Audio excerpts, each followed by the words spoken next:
आइए सीखें रंगों के नाम। सफेद, पीला, नीला, गुलाबी,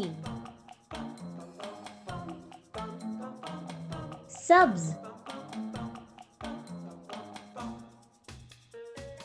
जामनी,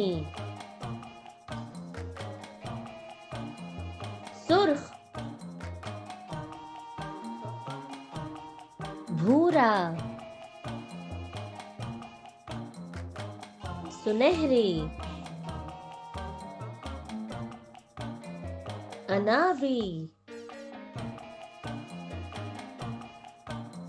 सुरमई, नारंगी, काला,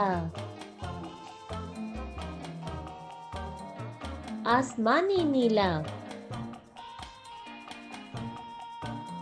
हल्का सब्ज,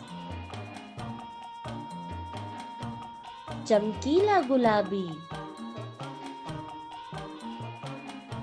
सरसों, आलू बुखारई, चांदी, लेवेंडर, आड़ूई, फिरोजी, जमरुदी,